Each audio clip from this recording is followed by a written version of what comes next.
قال رسول اللہ صلی اللہ تعالی علیہ وآلہ وسلم ان امتی لا تجتمع على ضلالہ فاذا رأيتم اختلافا فعليكم بالسواد العظم او کما قال علیہ الصلوۃ والسلام۔ حضرت انس بن مالک رضی اللہ تعالی عنہ ارشاد فرماتے ہیں میں نے رسول اللہ صلی اللہ تعالی علیہ وآلہ وسلم کو فرماتے ہوئے سنا کہ جب میری امتی میں کبھی گمراہی پر اتفاق نہیں کریں گے، یعنی میری امت کی اکثریت کبھی گمراہی پر اتفاق نہیں کرے گی، اور جب کبھی میری امت میں اختلاف دیکھو علیکم بالسواد العظم، تو میری امت کے سب سے بڑے گروہ، سب سے بڑی جماعت کے ساتھ ہو جاؤ۔ یعنی نجات کا معیار رسول اللہ صلی اللہ تعالی علیہ وآلہ وسلم نے اپنی امت کے سب سے بڑے گروہ کو دیا، اور یہ بات ہمارے ذہن نشین رہنی چاہیے کہ یہاں پر اختلاف سے مراد اصولی اختلاف ہے، یعنی اصول کا اختلاف ہے، فروعی اختلافات نہیں ہیں۔ یعنی فروعی اختلافات یہاں پر نماز پڑھنے کے لیے آپ ہاتھ سینے پر رکھیں، ناف پر رکھیں، ناف کے نیچے رکھیں یا چھوڑ کر نماز پڑھیں، نماز ہو جائے گی، اس پر کوئی اختلاف ہے ہی نہیں، نہ ہی اس پر اللہ رب العزت کی بارگاہ میں کوئی مواخذہ ہوگا۔ فقط نماز پڑھنے کا حکم ہے، آپ کسی بھی امام کی پیروی میں اس طرح سے نماز پڑھ لیں، ہاتھ چھوڑ کر پڑھ لیں، ہاتھ باندھ کر پڑھ لیں، نماز ہو جائے گی۔ اختلاف اصول کا اختلاف ہے، اصولی اختلافات پر ہی نجات کا دار و مدار ہے۔ اور ہم نے یہ دیکھا کہ ہر دور میں یہ فطرت انسانی ہے کہ اصول و ضوابط طے پا جاتی ہیں اور نسل انسانی اس پر اتفاق بھی کرتی ہے، جس طرح سے اللہ رب العزت نے انبیاء کرام اور رسول اعظام علیہ السلام کا سلسلہ جاری فرمایا اور ان کے لیے اصول و ضوابط قائم فرمائے، یعنی ان کے لیے ایمانیات کے جو اصول و ضوابط قائم کیے اس پر امت ابتداءً قائم رہی۔ اور فطرت انسانی ہے کہ مرور زمانے کے ساتھ ساتھ ان میں اختلاف پیدا ہوتا چلا گیا، اور ان کے اس اختلاف کی وجہ سے اور اس طرح سے اختلاف پیدا ہو جانے کی وجہ سے ان میں پھر جو ہے کفر اور ایمان داخل ہوتا چلا گیا۔ اس طرح سے کچھ لوگ ان اصول و ضوابط پر جو انبیاء کرام علیہ السلام نے اور رسول اعظام علیہ السلام نے ان کے لیے جو تعین فرمائے تھے اس پر جو ہے وہ جب تک قائم رہے وہ لوگ مومن کہلاتے رہے، اور جو ان اصول و ضوابط سے روگردانی کرتے رہے وہ کفر اور الحاد کی گھٹا ٹوپ وادیوں میں گرتے رہے۔ اسی طرح سے رسول اللہ صلی اللہ تعالی علیہ وآلہ وسلم نے ارشاد فرمایا کہ میری امت کی اکثریت کبھی گمراہی پر جمع نہیں ہوگی۔ اور آج ہم نے دیکھا کہ تحقیق کے نام پر لوگ کیا کچھ گل نہیں کھلا رہے، گھر گھر میں محقق پیدا ہو رہے ہیں اور وہ اپنی تحقیقیں پیش کر رہے ہیں، اور کچھ لوگ ایسے بھی پیدا ہو گئے جو کہتے ہیں کہ ہم فرقہ واریت کو ختم کرنا چاہتے ہیں، مگر آپ ان کے چینلز کو دیکھیں، آپ ان کی کتابوں کو دیکھیں، آپ ان کی تحریروں کو دیکھیں، سوائے وہ فرقہ واریت کے کوئی اور گفتگو کر ہی نہیں رہے ہوتے، اور بات کر رہے ہوتے ہیں کہ ہم اپنے آپ کو صرف فقط مسلمان سمجھتے ہیں، حالانکہ وہ اپنا ایک خاص نقطہ لوگوں کے ذہنوں میں ڈالنا چاہتے ہیں، اور وہ اپنے آپ کو کہہ رہے ہوتے ہیں کہ یہ بھی ٹھیک ہے، یہ بھی ٹھیک ہے، یہ بھی ٹھیک ہے۔ یہ بدعتاً غلط ہے۔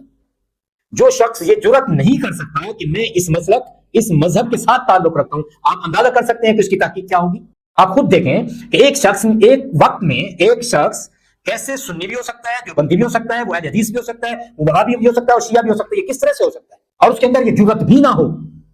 کہ میں کس مسلک سے تعلق رکھتا ہوں۔ کیا ایک وقت میں کوئی شخص ہندو بھی ہو سکتا ہے، یہودی بھی ہو سکتا ہے، عیسائی بھی ہو سکتا ہے، یا پھر وہ مسلمان بھی ہو سکتا ہے، اور وہ پھر جرأت بھی نہ کر سکے کہ میں مسلمان ہوں؟ یہ مسلمان کی ٹرم جو استعمال ہوتی ہے وہ غیر مسلموں کے مقابلے میں ہوتی ہے، یہ بین الاقوامی سطح پر ہم مسلمان ہیں، لیکن جب اسلام قبول کرنے کے لیے کسی کو دعوت دیں گے تو اسلام میں داخل کرنے کے لیے اسے مسلمان کا ٹائٹل چاہیے، لیکن جب مسلمان بن گئے تو رسول اللہ صلی اللہ علیہ وسلم نے ارشاد فرمایا باقی بنی اسرائیل کی امت 72 میں تقسیم ہوئی، میری امت کے 73 فرقے بنیں گے، یہ 73 فرقے اصولی فرقے ہیں، یہ فروعی مسائل میں نہیں ہیں۔ آپ روزہ کسی وقت بھی کھول لیں، روزے کا اختلاف ہے، کوئی مسئلہ نہیں ہے، جیسے شیعہ حضرات ہم سے کچھ دیر بعد کھولتے ہیں، ہم ان سے کچھ دیر پہلے کھول لیتے ہیں، اس اختلاف سے کوئی شخص کافر یا مشرک نہیں ہوتا۔ اصولی اختلافات میں جو فرق پڑتا ہے، درار پڑتی ہے، اس کے اوپر اختلاف ہوتا ہے، اس کے اوپر ہی جنت اور جہنم کا فیصلہ ہونا ہے۔ اور یہ جو لوگ یہ کہہ رہے ہوتے ہیں کہ ہم نے، جیسے میں نے عرض کیا کہ ہم سے فقط مسلمان ہیں، یہ مسلمان کی ٹرم کافروں کے مقابلے میں ہے۔ جس طرح سے ہم اہل سنت کی یہ جرأت ہے، وہ ہمیشہ ہر دور میں یہ کہتے رہے کہ ہم کافروں کے مقابلے میں مسلمان ہیں، لیکن مسلمان جب ہو گئے اور اللہ تعالیٰ کے دین میں داخل ہو گئے تو پھر ہم نے اپنی فقہ میں یعنی فروعی مسائل میں تحقیقات پر جس پر بھی ہم نے یقین کیا وہ 4 ائمہ ہیں، سیدنا امام اعظم ابو حنیفہ رحمۃ اللہ تعالی، امام مالک رحمۃ اللہ تعالی، امام شافعی رحمۃ اللہ تعالی، امام احمد بن حنبل رحمۃ اللہ تعالی۔ ہم نے ان 4 عظیم ائمہ کی تحقیق پر اعتقاد رکھا، اور پھر کسی نے جس نے شافعی کو قبول کیا اس نے کہا میں شافعی ہوں، اور دھڑلے سے کہا۔ کوئی ایک ایسا محدث بھی نہیں نظر آئے گا آپ کو جو یہ کہے کہ میں صرف مسلمان، وہ آپ کو بتائے گا کہ میں حنفی ہوں، میں آپ شافعی ہوں، میں مالکی ہوں، میں حنبلی ہوں۔ آپ سلسلہ اٹھا کر دیکھیں، چاروں یہ 6 جو ائمہ ہیں، محدثین ہیں، یہ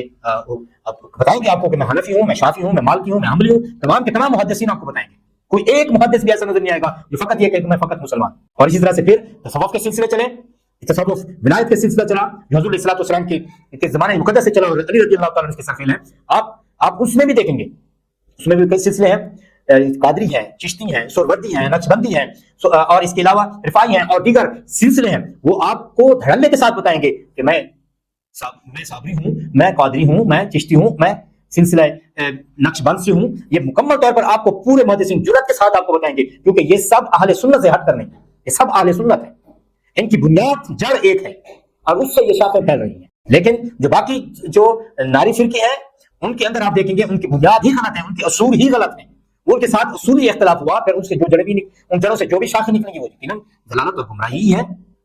تو اسی طرح سے آپ تصوف میں جب آئیں گے اور پھر اسی طرح سے بر صغیر میں جو ٹرم استعمال کی جاتی ہے مسلک بریلوی کی, وہ اس کا حصر کرتے ہیں اور یہ بتاتے ہیں کہ بر صغیر پاک و ہند میں اہل سنت کی صحیح ترجمانی سید اعلی حضرت رحمۃ اللہ تعالیٰ نے کی ہے, اور وہ دھڑلے کے ساتھ آپ کو بتائیں گے کہ ہم بریلی شریف سے نسبت رکھتے ہیں. آپ اس بات کو سمجھے تو یہ بدعتاً غلط ہے کہ ہم فقط مسلمان ہیں, اور یہ مسلمان کی طرح کافروں کے مقابلے میں ہے. جب ہم بین الاقوامی سطح پر آتے ہیں, بین الاقوامی سطح پر سب کو بتائیں گے کہ ہم مسلمان ہیں, فقط مسلمان ہیں, تاکہ وہ اسلام کے اندر داخل ہو. جب وہ اسلام کے اندر داخل ہوں گے انہیں اسلام کی حلاوت نصیب ہوگی. یہی طریقہ قرآن مجید کا ہے. آپ مکی صورتیں اٹھا کر دیکھیں, مکی آیتیں اٹھا کر دیکھیں. جب رسول اللہ صلی اللہ تعالیٰ علیہ وسلم اسلام کی تبلیغ کر رہے تھے مکہ شریف میں, تو آپ علیہ الصلوۃ والسلام نے لوگوں کو بتایا کہ توحید کیا ہے, توحید کے بارے میں بتایا کہ یہ دین ہے, اس کے اندر داخل ہو جاؤ. جب وہ داخل ہو گئے اور مدنی دور شروع ہوتا ہے, آپ دیکھیں کہ یہ مدنی آیتیں آپ کے رسول صلی اللہ تعالیٰ علیہ وسلم کی مداح سرائی کر رہی ہیں, ایمان کو بیان کر رہی ہیں. یہ بتا رہی ہیں کہ جب تم دار اسلام سے باہر کھڑے ہو, انہیں توحید کی دعوت دو, انہیں اسلام کی دعوت دو. جب وہ اسلام لے آئیں, مسلمان بن جائیں, مسلمان بن جانے کے بعد ادھر ادھر نہ دیکھیں, ذات رسول پر اپنی جانوں کو پیش کر دیں, ذات رسول پر اپنے علم کو پیش کر دیں, اپنی ذات, اپنی صفات, اپنی تمام آل و عیال اور اپنی ساری دنیا کو رسول اللہ صلی اللہ علیہ وسلم کے قدمین طیبین پر قربان کریں. یہ دین اسلام ہے, یہ ایمان ہے, یہ اسلام ہے. اور آج آپ نے دیکھا صحابہ کرام رضوان اللہ تعالیٰ اجمعین جب اسلام میں داخل ہوئے تھے وہ توحید کو دیکھ کر داخل ہوئے. جب اسلام میں داخل ہو چکے, ایمان لا چکے, تو انہیں پتا چلا ایمان فقط اتباع رسول کا نام ہے. جس کو رسول توحید کہے گا وہ توحید کرا پائے گی, جس کو رسول شرک فرمائے گے وہ شرک کرا پائے گی. اس طرح سے بہت سارے بنیادی عقائد رسول صلی اللہ علیہ وسلم کے نطق پر موجود ہے, ذات رسول کے ساتھ وابستہ ہے. یہ قرآن بھی قرآن اس لیے ہے کہ یہ نطق رسول ہے. حضور علیہ السلام فرمایا یہ وحی الہی ہے اور یہ میری حدیث مبارکہ ہے. تو اس لیے آپ نے دیکھا کہ ان 14 صدیوں میں جو بھی فرقہ ہے, ناجی فرقہ ہے, وہ ذات رسول کے ساتھ وابستہ ہے, رسول اللہ صلی اللہ علیہ وسلم کے ساتھ والہانہ عشق, والہانہ محبت رکھتے ہیں, اور وہ اہل سنت ہے. اور بڑے صغیر پاک و ہند میں جو مسلمان ہیں وہ حنفی ہیں یا شافعی ہوں یا مالکی ہوں یا حنبلی ہوں, جو بھی جس جو سلسلے سے تعلق رکھتے ہوں یا جس فقہ کو تسلیم کرتے ہوں, وہ دھڑلے کے ساتھ اور پورے وثوق کے ساتھ اس بات کو جو ہے وہ بیان کرتے ہیں, اور نام نہاد موقع کی تحقیق کے نام پر فروعی اختلافات کو بڑے شد و مت کے ساتھ بیان کرتے ہیں, اصولی اختلاف کو بھی شد و مت کے ساتھ بیان کرتے ہیں, مگر کسی ایک گروہ کے ساتھ شامل نہیں ہونا چاہتے. گویا انہوں نے اپنا ایک الگ سے گروہ بنا رکھا ہے. جن کے نزدیک سب گروہ ٹھیک ہے یا جن کے نزدیک سارے گروہ غلط ہیں, تب بھی تو کسی فرقے میں شامل نہ ہونا بھی ایک فرقہ ہے, اور سب فرقوں کو صحیح سمجھنا یہ بھی ایک فرقہ ہے. فرقہ واریت سے تو آپ دور نہیں جا سکتے, باقی فرقہ واریت میں فساد پیدا کرنا یہ بہت بڑا جرم ہے, جس کی اہل سنت ہمیشہ سے مذمت کرتے رہے, اور کبھی اہل سنت فرقہ واریت میں فساد کا اور تعصب کا سبب نہیں بنے. آپ اٹھا کر تاریخ اٹھا کر دیکھنا, ہم یہودیوں کے ساتھ رہے, ہم عیسائیوں کے ساتھ رہے, ہماری ایک پوری تاریخ ہے 1400 سال کی 1500 صدی چل رہی ہے. اس میں آپ دیکھیں کہ ہم یہودیوں عیسائیوں کے ساتھ رہے, مجوسیوں کے ساتھ رہے, پرامن طریقے سے رہے. باقی جو ہمارے ساتھ اصولی اختلاف کرتے ہیں 72 فرقے, اس سے ہمیں کوئی غرض نہیں ہے, ہم ان کے ساتھ بھی اتفاق کرتے آج سے رہے. ہندو مسلم فسادات ہوئے, سب جانتے ہیں ان کی وجوہات کیا ہیں.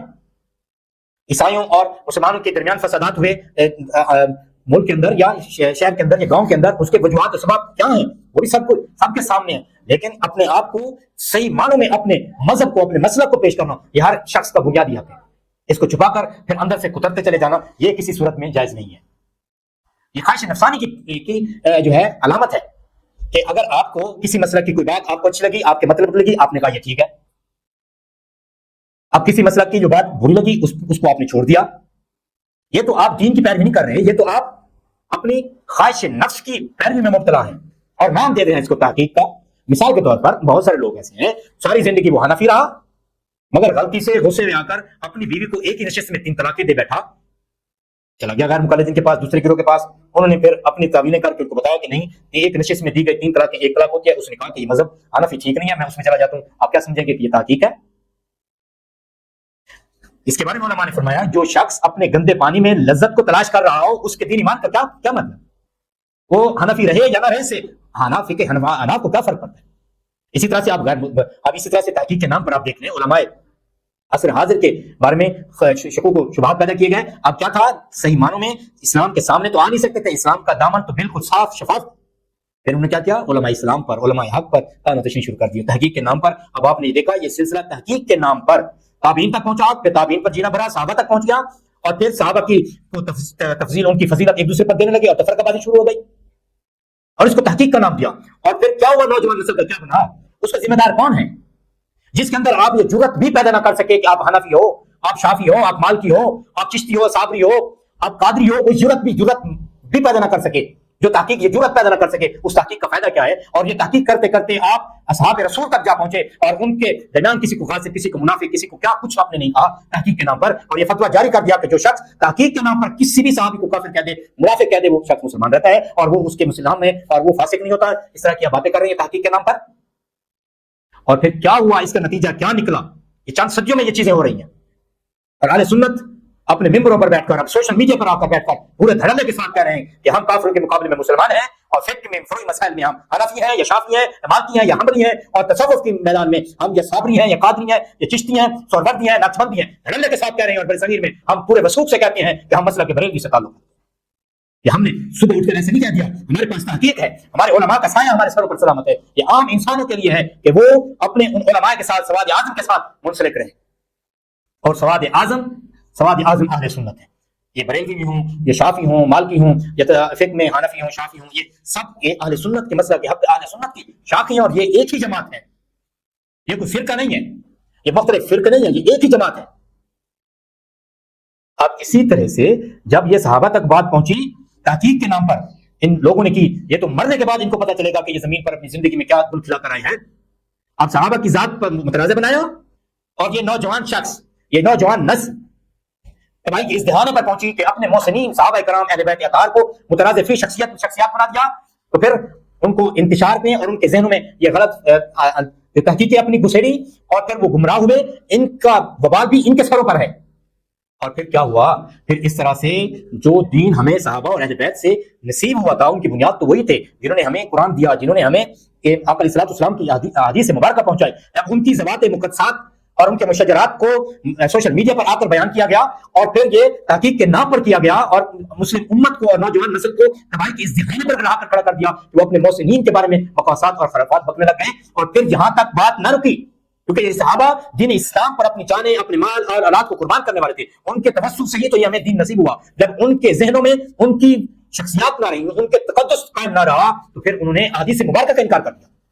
وہ ذات رسول تک جا پہنچے، اور انہوں نے کہا کہ رسول اللہ صلی اللہ علیہ وسلم نے قرآن مجید کی جو تفسیر بیان کی اپنی احادیث کی شکل میں، یہ اس زمانے کے لیے خاص ہے. ہم رسول اللہ صلی اللہ علیہ وسلم کی احادیث مبارکہ کے قائل نہیں ہے، کیونکہ اس میں راوی فلاں ہے اور یہ ایسا شخص ہے، اس میں راوی فلاں ہے یہ ایسا شخص ہے، یہ راوی فلاں ہے ایسا شخص ہے. اور ان روات میں آپ دیکھ لیں کہ اس میں صحابہ ہیں، تابعین ہیں، اور ان کے بارے میں ان کی خرافات آپ سن لیں، آپ ان کی باتیں سن لیں. تحقیق کے نام پر امت مسلمہ کی نوجوان نسل کو کس طرح سے تباہ کیا گیا، اور ان کے اندر یہ جرت بھی پیدا نہ کی جا سکی کہ وہ کس مسلک سے تعلق رکھتے ہیں، وہ کس مذہب سے تعلق رکھتے ہیں. وہ جو ٹرم مسلمان کی ٹرم ہم یہود و نصارہ کے لیے استعمال کرتے تھے، وہ ٹرم ہمارے اس امت میں شامل کر دی گئی. میں نے آپ کو عرض کیا کہ آپ سیاستہ کے محدثین کو دیکھ لیں، کوئی ایک ایسا محدث بھی آپ کو نہیں ملے گا جو یہ کہے کہ میں حنفی نہیں ہوں، جس کے بارے میں یہ دعویٰ نہ کیا گیا ہو کہ وہ حنفی نہیں ہے یا شافی نہیں ہے یا مالکی نہیں ہے یا حنبلی نہیں ہے. اس طرح سے آپ تصوف میں جتنی مقدس ہستیوں کو آپ دیکھتے ہیں، ان میں بھی آپ کو نظر آئیں گے، ان میں بھی آپ کو نظر آئیں گے کہ وہ تصوف میں کس شیخ سے متاثر ہے. واضح طور پر آپ کو شخص آپ کو نظر آئے گا، اور ان کی تحریریں آپ پڑھ کر دیکھ رہے ہیں، ان کی کتب و تصانیف پڑھ کر دیکھ، آپ کو واضح طور پر ملے گا وہ پورے دھڑلے کے ساتھ، پورے جان فشانی کے ساتھ اپنے شیخ کے ساتھ کھڑے. اب یہ بات یہاں تک پہنچی تو پھر رسول اللہ صلی اللہ علیہ وسلم تک جا پہنچی، اور لوگوں نے رسول اللہ صلی اللہ تعالیٰ علیہ وآلہ وسلم کی ذات کی حدیث مبارکہ سے انکار کر دیا، جس سے فتنہ انکار حدیث پیدا. وہ لوگ حدیث رسول کو تسلیم ہی نہیں کرتے، وہ فقط قرآن کی بات کرتے ہیں. اور جو شخص رسول کے دامن کو چھوڑ کر قرآن پڑھے گا، اس کو کیا قرآن سمجھ آئے گا؟ اس کو کیا قرآن سمجھ آئے گا؟ اس لیے باطل فرقے پیدا ہوتے رہے، اور پھر یہاں تک بات نہ رکی. ایسے لوگ پیدا ہوئے تحقیق کے نام پر، ایسے بد دماغ ہوئے کہ انہوں نے اپنی نبوت کا دعویٰ بھی کر دیا. جب رسول کی اہمیت، رسول اللہ صلی اللہ علیہ وسلم کی حدیث کی اہمیت آپ نے تحقیق کے نام پر مشکوک کر دی، پھر وہ ناموس رسالت پر کیوں پہرا ہوگا؟ وہ نوجوان نسل جب وہ عمر کے اس حصے میں پہنچے گا، پیر کی عالم پہنچے گا، وہ نبوت کا دعویٰ کیوں نہیں کرے گا؟ پہلے تو تقدس رسول اس کے ذہن سے ختم ہو چکا، پھر اس نے دیکھا کہ یہ صحابہ اہل بیت ہماری وراثت ہے، میں ان سے زیادہ علم رکھتا ہوں، میرے پاس سائنس کا علم بھی ہے، میرے پاس اس چیز کا علم بھی ہے، میں تو یہ بھی جانتا ہوں، میں تو یہ بھی جانتا ہوں،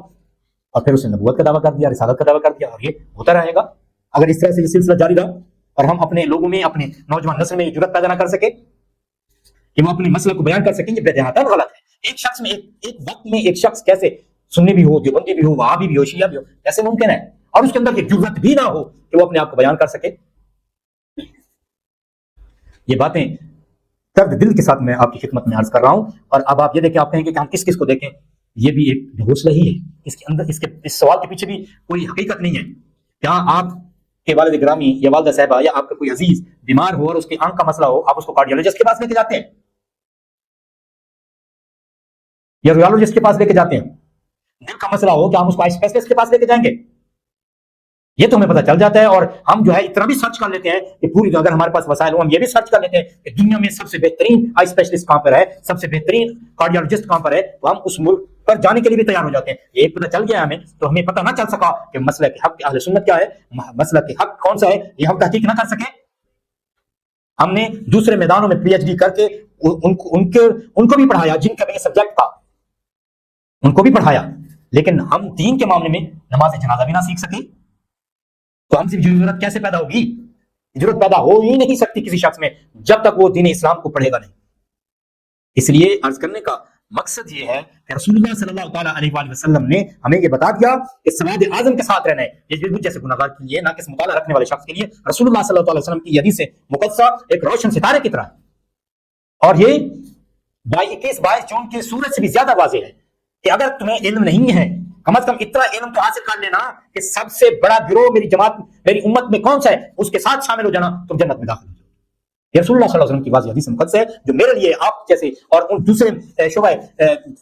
دنیا میں جو تعلق رکھ رہے ہیں، دوسرے شعبہ زندگی سے تعلق رکھتے ہیں، ان کے لیے مشعل راہ ہے، اور سورج سے بھی زیادہ روشن اور چمکتی ہوئی ہمیں نظر آ رہی ہے کہ سب سے بڑے گروہ کے ساتھ ہمیں رہنا ہے۔ اور آپ اندازہ کر سکتے ہیں کہ اس 14 صدیوں میں فقط مسلک اہل سنت ہی ہے جو سواد اعظم رہا ہے۔ اختلافات خود رسول اللہ صلی اللہ علیہ وسلم کے زمانے مقدس میں بھی تھے، اور حضور علیہ السلام نے ابتداءً کسی مسئلے کے تحت اس میں چھانٹی نہیں کی، لیکن آپ صلی اللہ تعالیٰ علیہ وآلہ وسلم نے پھر بتایا۔ اس وقت 2 گروہ تھے، قرآن پاک نے بھی اس کی نشاندہی کی ہے، ایک خالصتاً مومن تھے، دوسرے منافقین تھے جو اپنے آپ کو مومن ظاہر کرتے تھے، حقیقتاً وہ مومن نہ تھے، حقیقتاً وہ مومن نہ تھے، لیکن وہ مسلمان تھے۔ حضور علیہ السلام کے پاس آتے، حضور علیہ السلام کے ساتھ قرآن مجید کی تلاوتیں کرتے، اور علیہ السلام کی ابتدا میں نمازیں بھی پڑھتے، حضور کے پیچھے نمازیں بھی پڑھ رہے ہیں، مگر وہ مومن نہیں ہے۔ یہ بات غلط ہے کہ یہ تفرقہ بازی جو بات کے علماء نے شروع کی، حضور کے زمانے سے ہے۔ پھر جب خلافت راشدہ شروع ہوئی، ابو بکر صدیق رضی اللہ تعالیٰ عنہ کا جو خلافت ہوئی، اس پہ اختلاف ہوا، پھر اس طرح سے یہ اختلاف بڑھتا یزید پلید کے دور میں جا کر جو ہے وہ اپنی ایک انتہائی عروج کو پہنچا، اور پھر یہ اس طرح سے تفرقہ بازی پھیلتی رہی۔ مگر آپ دیکھ لیں پہلے اس زمانے سے لے کر ابھی تک اہل سنت مسئلہ کیا ہے، اور پوری جرات کے ساتھ میں نے آپ کو عرض کیا، یہ جو فقہ ہیں 4 میں، حنفی، مالکی، شافعی، حنبلی، یہ بھی اہل سنت ہی ہیں۔ اور جو آپ رفدین کریں نہ کریں، آپ روزہ فقہ شافعی کے مطابق کھولیں، کوئی مسئلہ نہیں ہے، آپ فقہ حنفی کے مطابق کھولیں، کوئی مسئلہ نہیں ہے، آپ فقہ شافعی کو عمل کریں۔ اسی طرح سے پھر کیا ہوا، جب دامن رسول تک یہ بات پہنچی، پھر فتنہ انکار حدیث جیسے میں عرض کر رہا تھا یہ ہوا، اور لوگ اس طرح پہنچے، تو پھر آگے اس کے بعد کیا تھا، جب دامن رسول کسی امت سے چھوٹ جاتا ہے، الحاد، بد مذہبی، شرک اس کا مقدر بن جایا کرتی ہے۔ اور ہم نے یہ دیکھا، یہ نوجوان شخص جو تحقیق کے نام پر ان سوشل میڈیا کے نام نہاد یوٹیوبروں اور ٹک ٹاکرز اور دوسرے لوگوں کے آتے چڑھے، اور انہوں نے اکیڈمیز بنائی، اور اس میں ان لوگ نوجوان نسل کو گمراہ کیا۔ اب وہ جوان 2-3 سال ان کی باتیں سنتا رہا، اور وہ اس نیچ پر پہنچا کہ اس کے دل میں رسول کی محبت ختم ہوئی، اور وہ فتنہ انکار حدیث میں مبتلا ہوا، اور پھر اگلی منزل الحاد تھی، ایتھیسٹ تھا، ایتھیزم تھی، وہ ایتھیسٹ بنا، ایتھیزم میں مبتلا ہوا، اور پھر وہ دار اسلام سے ایسے دور ہوا کہ اس نے ذات الہی کا انکار کر دیا۔ اور آج آپ دیکھ لیں جتنے بھی ایتھیسٹ بیٹھے ہیں، وہ اگر مسلمان تھے اور پھر ان سے آپ پوچھیں ان کا سفر کیسے شروع ہوا، اسی تحقیق سے ہی شروع ہوا تھا، ان کے اندر یہ جرأت پیدا نہ ہو سکی، پھر یہ اتنے بزدل ہوئے کہ اپنے رب کا بھی انکار کرنے تھے۔ آپ سوشل میڈیا پر جا کر دیکھیں، جتنے بھی آپ کو ایتھیسٹ نظر آئیں گے، وہ اسی تحقیق کے نام پر بھی اس منہج پر پہنچے ہوں گے۔ آپ نے کسی ایک کو بھی دیکھ لیں، میں پورے وسوخ سے عرض کر رہا ہوں، آپ جتنے بھی میں نے سوشل میڈیا پر حیثیت دیکھے ہیں وہ اسی یہاں سے ان کا سفر شروع ہوا۔ 12/15 کے اکیڈمی تھی، وہاں سے انہوں نے تحقیق کے نام پر تحقیق شروع کی، علماء اسلام عصر حاضر کے علماء، موجودہ دور کے علماء سے ان کی نفرت شروع ہوئی، اور پھر یہ بڑھتی گئی، تابعین تک پہنچی، پھر صحابہ تک پہنچی، پھر صحابہ سے انکار حدیث تک پہنچی، اور دامن رسول ہاتھ سے چھوٹا توحید بھی گئی۔ کوئی ایک شخص ایسا دکھائے جو مسلمان سے اسلام سے ایتھیسٹ بنا ہو اور وہ یہ کہے کہ میں ایسا تھا، لیکن وہ اس نے پھر وہ کہے گا کہ میں اپنے مسلک کو بیان کرتا تھا، پھر میں کیا لفظ کروں، ہتھے چڑھا۔ معذرت کے ساتھ ان نام نہاد یوٹیوبروں اور نام نہاد محققین کے جو آج جرأت بھی پیدا نہیں کر سکتے، جس طرح سے الحاد کی طرف لے کر گئے اور پھر کیا کہا۔ اب آپ اگر دیکھیں اہل سنت کے عقائد جو ہیں، جو ان کو ہاتھوں میں آتے ہیں، وہ موضوع روایات ہوتی ہیں۔ اگر فن حدیث میں چلے جائیں تو موضوع روایات پر بات کرتے ہیں، اور اگر تصوف میں ہے تو الحادی عبارات پڑھتے ہیں، وہ عبارات جو ان صوفیاء کرام، ان شیوخ سے ثابت ہی نہیں ہیں، اور وہ کتابیں ان کے وصال کے کئی سال بعد لکھی گئی، ان میں بھی الحاقی عبارات ہیں، اور الحاقی عبارات کی بنیاد پر ہی وہ مسلک اہل سنت پر کیچڑ اچالتے ہیں۔ اسی میں چشتی رسول اللہ یہ الحاقی عبارت ہے، یہ خواجہ اجمیر رحمۃ اللہ تعالی علیہ سے ثابت ہی نہیں ہے۔ اگر ثابت ہو بھی جائے بالفرض، اگر کوئی یہ کہ ہم اپنا دل بہت وسیع رکھتے ہیں اور اس کا اگر ثابت بھی اگر آپ مانتے ہیں بالفرض ہم مان لیں، تب بھی ہمارے علماء نے اس کا جواب دیا ہے، مگر یہ ایسے خبیث الفطرت انسان ہیں کہ ان کو سمجھ نہیں آتی، لیکن وہ جواب سن کر بھی اس پر نہ ایمان لاتے ہیں، نہ اس بات کو سمجھتے ہیں، پھر بھی پروپیگنڈا کیے جا رہے ہیں۔ اللہ تعالیٰ اپنے نبی علیہ الصلوۃ والسلام کے صدقے ہمیں صحیح معنوں میں مسلک اہل سنت کی پہچان عطا فرمائے۔ تو عرض کرنے کا مقصد یہ ہے، یہ مسلمان کی اصطلاح یہود و نصارہ اور کافروں کے مقابلے میں ہے، اور فقہ میں ہماری جو ہے وہ حنفی، شافعی یا مالکی ہیں۔ جیسے میں نے عرض کیا کہ میں ایک وقت میں کیسے سنی ہو سکتا ہوں، کیسے شیعہ ہو سکتا ہوں، یا ایک وقت میں کیسے حنفی، شافعی یا مالکی، ایک ہی وقت میں حنبلی کیسے ہو سکتا ہوں، ایک ہی وقت میں ایک ہی ہو سکتا ہوں اور میں حنفی ہوں۔ اسی طرح سے سلسلوں میں چلے جائیں تو بڑے دھڑے سے ہم لوگوں کو بتاتے ہیں کہ ہم سلسلہ چشتیہ سے وابستہ ہیں، تو یہ جرات ہونی چاہیے، تحقیق ہے ہماری اس کے اوپر، اور اس کے اوپر کئی صدیوں سے کام ہوا ہے، اور اس پر علماء اسلام کام کر چکے ہیں، اور انہوں نے اس میں اپنے آپ کو اس پر فخر محسوس کیا ہے۔ اور یہ نام نہاد یوٹیوبرز آ کر یہ بات کرتے ہیں، جب ان سے کہا جائے کہ آپ لائیو سیشن میں آ جائیں کسی عالم کی، اب علماء آپ کے اہل سنت کے لائیو سیشن چلتے ہیں، ان کو جرات ہی نہیں ہوتی کہ وہ اس میں انٹر ہوں اور ان کے روم میں جا کر یہ بات کر سکیں، لائیو سیشن میں جا کر بات کر سکیں، سوال پیش کر سکیں، یا کسی سوال کا جواب دے سکیں۔ اگر چل جائے گا نا کہ کس طرح سے علم کس کے پاس ہے، محض پروپیگنڈا کرتے جانا اور اتنے دھڑلے سے جھوٹ بولنا، اور ایک ایک حدیث پر کئی جھوٹ بولتے ہیں، کئی حدیث جھوٹ بولتے ہیں۔ میں یہاں پر مفتی علی نواز جو ہے دامت برکاتہم العالیہ کو ماشاءاللہ وہ ڈاکٹر بھی ہیں، انہوں نے پی ایچ ڈی بھی کر لی، ماشاءاللہ میں مبارکباد پیش کرتا ہوں۔ انہوں نے مرزا جونیئر یعنی مرزا محمد علی پر انہوں نے وہ حدیث پڑھ رہے ہیں، اور لوگوں کو اتنے دھڑلے سے جھوٹ بولے جا رہے ہیں، ایک ہی حدیث پر کئی جھوٹ۔ کیا آپ اندازہ کر سکتے ہیں یہ لوگ یہ تحقیق پر کام کریں گے؟ اسی طرح سے ایک شخص مفتی کامران شہزاد ہیں، وہ بھی پتہ نہیں کیا اور باتیں کرتا رہتا ہے، اور مفتی مبشر رضا قادری شاہ صاحب دامت برکاتہم العالیہ نے بھی اس کے اوپر جو ہے اس کا صحیح معنوں میں اس کی کلاس لی ہے، اور بتایا کہ یہ تو مصنفین کے نام نہیں پڑھ سکتا، اور وہ سیدنا امام بخاری رحمۃ اللہ تعالی پر گفتگو کر رہا ہے اور ان کی تنقید کر رہا ہے، ان کی بخاری شریف پر جو ہے وہ اعتراض وارد کر رہا ہے۔ آپ اندازہ کر سکتے ہیں۔ باقی جب سیدنا امام بخاری رحمۃ اللہ تعالی جو محدثین کے سرخیل ہیں، ان کے بارے میں یہ بات کر رہا ہو، آپ اندازہ کر سکتے ہیں باقی محدثین ان کی تحقیق کرتے ہوئے اس نے کیا گول نہیں کھلائے ہوں گے۔ اللہ تعالیٰ ہمیں ان فتنہ باز لوگوں سے محفوظ فرمائے، اور ہمیں مسلک اہل سنت پر استقامت نصیب فرمائے۔ پیام عشق رسول ہے جہاں تک پہنچے۔